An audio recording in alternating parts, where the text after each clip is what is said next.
Boruto Uzumaki's body collapsed lifeless onto the blood-stained earth of Konoha, while the divine tree devoured his soul. How could the ninja who inherited the 7th Hokage's legacy and the coldness of the greatest Uchiha ever to exist end his journey being humiliated in such a grotesque way, you might be asking yourself. But the dark truth is that physical death was exactly the only path left for him to turn the tables on entities that are impossible to kill. To understand how we reached this abyss of absolute despair, we need to rewind a few hours before this massacre, to the very instant when 3 Divine Tree clones cornered our protagonist in the ruins of the Hokage monument, closing off all escape routes and nullifying any hope of a quick counterattack using the conventional Hireshin, since the overwhelming presence of the enemies was distorting even the chakra in the surrounding environment. Boruto was already at his respiratory limit, with fractured ribs pressing into his lungs with every frantic dodge, and to make matters worse, the karma mark burned on his chest like white-hot iron, forcing the ninja to fight not just against the physical monsters in front of him, but against the sick mind of Momoshiki, who whispered poisonous promises of power in exchange for full control over his exhausted body. With every sword strike he parried,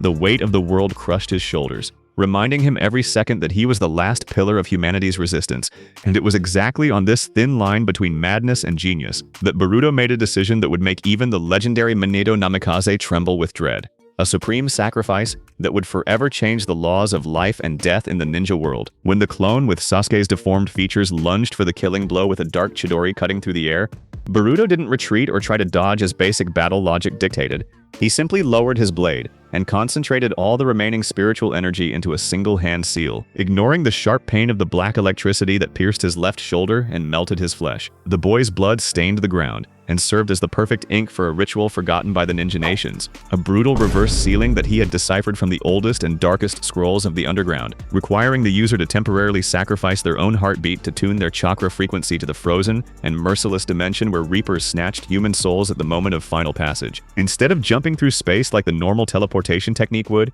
Boruto used the Hireshin variation to violently tear through the fabric of existential reality, sinking into an abyss invisible to the naked eye, a place where gravity didn't exist, and the air was replaced by a frigid smoke that froze tears before they even touched his now pale face, completely devoid of any color or human warmth. Can you imagine the gut-wrenching feeling of free-falling through an ocean of pure darkness, hearing only the agonizing echo of warriors who fell in ancient wars, feeling the vital energy of the underworld invade your veins like poison and try to corrode your mind, demanding that he tame this macabre and overwhelming force in a few seconds, or be swallowed by it and erased from existence forever? But while the black smoke engulfed Boruto's paralyzed body, the 3 clones on the surface smiled victoriously, thinking the boy had committed suicide out of sheer cowardice, never suspecting that the air around them was starting to freeze and that something with murderous intent beyond human comprehension was about to open its red eyes in the darkness and return to the surface to settle the score. The deathly silence of the world of the dead was violently torn by Boruto's muffled scream as he felt every cell in his body beg for mercy while the vital energy of the underworld invaded his pores, forcing the boy to concentrate every ounce of his focus and willpower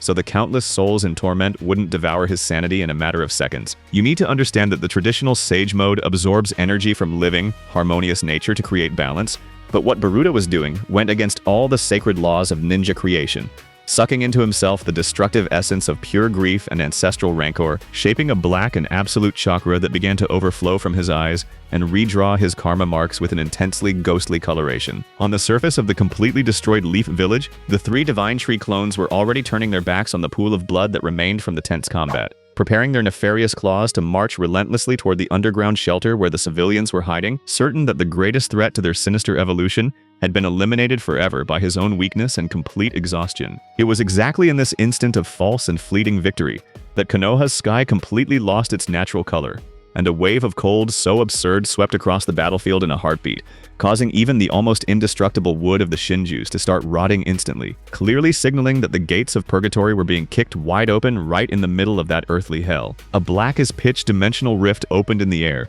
letting out a screeching sound that felt like the agonizing cry of thousands of crows, and from within that insane abyss emerged the imposing figure of Boruto Uzumaki, levitating a few inches off the ground with multiple black flames orbiting his body, displaying a hollow and icy gaze that made the monster's pure survival instinct fire off an absolute danger alert. Before the clone with Sasuke's frightening appearance could even process what was happening or raise his blade to defend himself, the Leaf's hero vanished from his field of vision at an absurd speed that humiliated any previous variation of the Hireshin, resurfacing stealthily behind the monster to deliver a sword strike so brutal and extremely silent that the air around didn't even have time to vibrate from the impact. That wasn't a common physical cut that the Shinjus could regenerate by draining the Earth's vital chakra peacefully, because Boruto's sharp blade was deeply bathed in the Sage Mode of the Underworld, a totally forbidden technique that ignored flesh and attacked the target's spiritual core directly, burning the enemy's existence from the inside out until nothing remained but ash scattered in the frigid wind. Panic and desperate fear,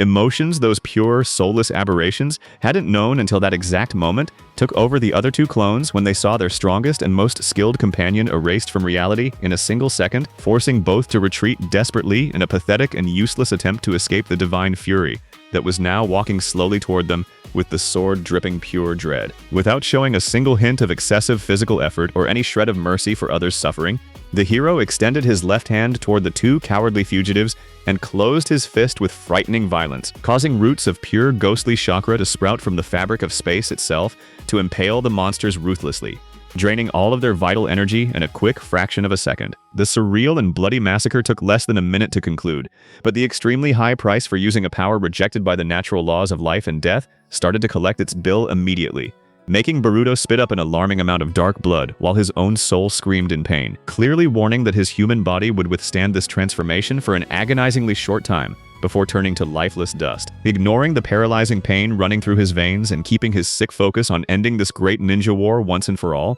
he turned his blood-stained face toward the horizon of rubble to track the chakra signature of his ultimate target, but our protagonist's heart stopped beating in his chest when he realized the size of the mistake he had made, noticing that the nightmare was only just beginning. Right there in front of him, just a few steps away, emerging from the dense shadows and holding Himawari's violently wounded and unconscious body by the neck with just one hand, was the flawless and frightening figure of Kawaki, displaying in his eyes a glow of pure sadistic madness as his arm fused grotesquely with the original divine tree, a sick plot twist that forced Boruto to make the worst and most destructive decision any older brother could ever face in his entire sad existence. The visual impact of seeing little Himawari choking in the grip of a completely corrupted Kawaki immediately broke whatever remnant of rationality Boruto still held, forcing the hero to grit his teeth so hard that the metallic taste of blood flooded his mouth, while the black chakra of the underworld began to oscillate dangerously around him, threatening to consume his mind once and for all in the face of that sick and unthinkable cruelty. You can notice the dark irony in Kawaki's twisted smile,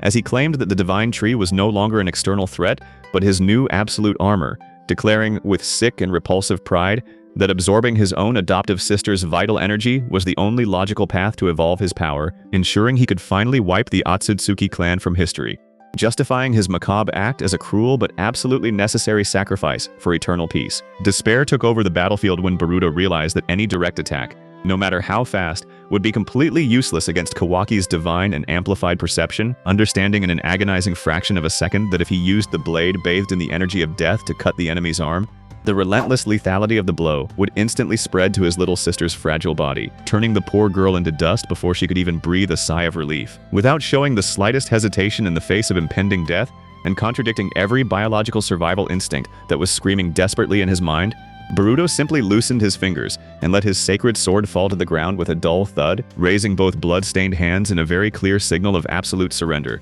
A shocking act that made Kawaki's eyes shine with an arrogant and blinding triumph, creating, without the villain realizing it, exactly the invisible opening our protagonist needed to act. Taking cowardly advantage of that unexpected moment of submission from his historic rival, the villain fused with the monster tree didn't waste a single second, firing dozens of sharp wooden stakes infused with the cosmic power of karma directly at Boruto's totally unprotected chest, laughing hysterically while the disgusting sound of flesh being pierced echoed across the desolate scene, without even imagining, in his pure arrogance, that absurd and lethal physical damage was the fundamental piece of the real plan in action. The heroic body of the last Uzumaki was brutally impaled and pinned to the cold ground of Konoha, while red blood poured uncontrollably from his countless deep wounds. But it was exactly in this moment of excruciating pain and physical limit that he joined his trembling hands in a fast and complex sequence of seals that you, if you were paying close attention, would surely recognize from the oldest and saddest stories of the Leaf, revealing the brilliant great plot twist that would forever change the tragic destiny of his entire cursed lineage. The overwhelming and dark truth is that the immense power of the Sage Mode of the Underworld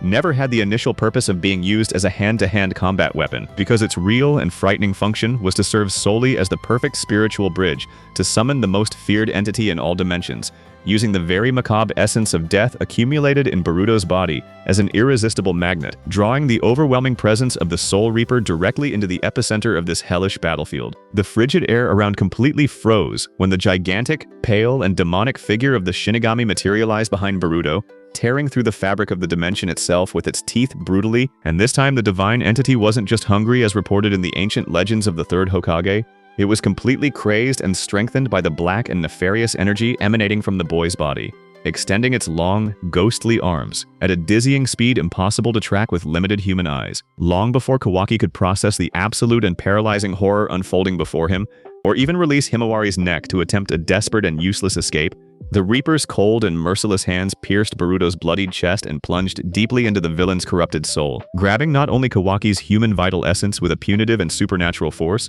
but also violently ripping away all the parasitic fragments of Momoshiki and the karma that were infecting ninja reality. With a genuinely serene smile drawn on his now pale face, and completely ignoring the immeasurable pain of having his own soul ripped out and pulled into the dark and eternal stomach of death along with his enemies, Boruto whispered one last affectionate apology to his little sister, who was falling to safety on the ground, free from the clutches of evil, while the physical and cursed bodies of both rivals disintegrated in the air, forever sealing the endless cycle of hatred of the gods, and ensuring with absolute certainty that the last true ninja's colossal sacrifice saved the world from complete extinction. This heavy story has come to an end in a brutal and incredibly emotional way, proving to you that true and courageous ninja sacrifice never goes out of style. And if you felt your heart racing in your chest with every sinister detail of this mind-bending narrative, I need you to leave your like right now and subscribe quickly so you don't miss anything that's coming up. Remembering that there's already another incredible video waiting for you anxiously here on the channel, telling an even crazier theory about the secrets of this universe. So I'm going to leave it here. Thank you for your attention, and I'll see you for sure on our next adventure.